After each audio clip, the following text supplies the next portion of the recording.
May 10th, 2022. Hark. Here comes what remains from the Bigbone litter. That's a runt male there. This is the biggest pup in the litter, the brindle male. This is the biggest female, and this is another male. It's more orange brindle. So this is going to be a multi-purpose video. We're going to multitask here. We're strategically placed, and we have Gabbard and Butch. Butch, how come you're not running down there to see what that's about? Who are my keepers from the second Bogan Tulsi breeding.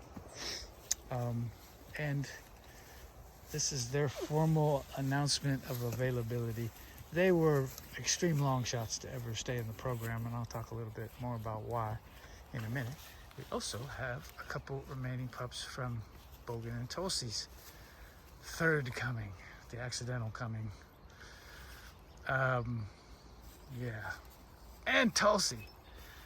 We'll talk a little bit about that, and we'll talk about these guys. Typically, the biggest pups are gone. This guy, I have had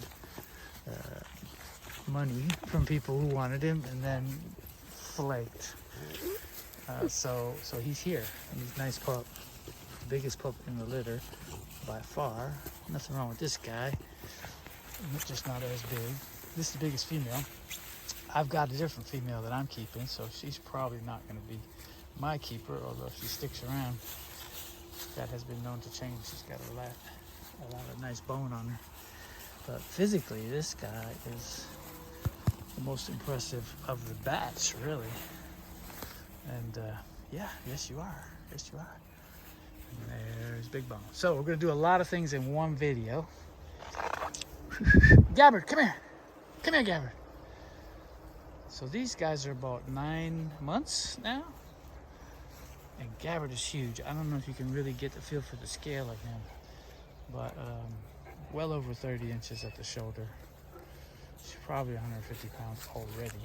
He'll probably be 180 before it's through. And the first time I did the breeding that produced them, which is Bogan times Tulsi, I didn't keep anything because it's a long shot. It's a half Congo bred to country. It's probably not going to be to Bogan, excuse me. It's probably not going to be a road dog. Too much independence, and probably not going to be good with stocks. And that's all true about her. She's got too much independence to be a road dog, and she's not particularly good with stock. So, and she barks. So she doesn't fit into any of the three directions in the Holy Trinity like you do. You're a legit road dog, and you're good with dogs. Livestock and whatnot. So these guys got to go. I have only so much space, even though I give my dogs more space than most.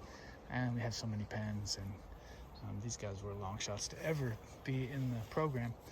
But you do get a good deal on some of these older dogs because there's always more demand for puppies.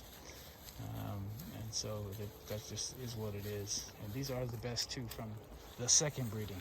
After I saw what happened with the first breeding, I was like, ooh, I should have kept one. Did it again. And I thought, okay, now I'm done with Tulsi. And I actually tried to sell her. And then we had an accidental third breeding. So that's probably why we still have Bogan Tulsi pups. I pretty much wore that out. Hey, Bogan, come here, man. Bogan, come here. Bogan, come here. I'm not kidding. Good boy, yeah. You'll come if I mean it, won't you? There's Bogan, looking good. And so we have 2 males and 2 females here, available still from, and some of the nicest ones. I mean, physically, that's the most impressive male and female right there. And we got 9-month-olds, and we got a couple, 3 over there left, and we got Tulsi. So, oh, now she's gonna do her watchdog thing. She can move. They just heard that something might be coming down the road by the other dogs, and they're probably right.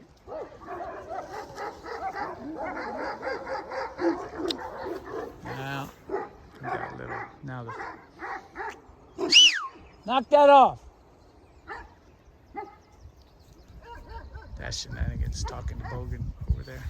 Anyway, that's probably long enough for a multi-purpose video, but I'll probably do some individual looks also. But Bogan Tulsi keepers, Bogan Tulsi pups, Bogan Sistuhbigbone pups. That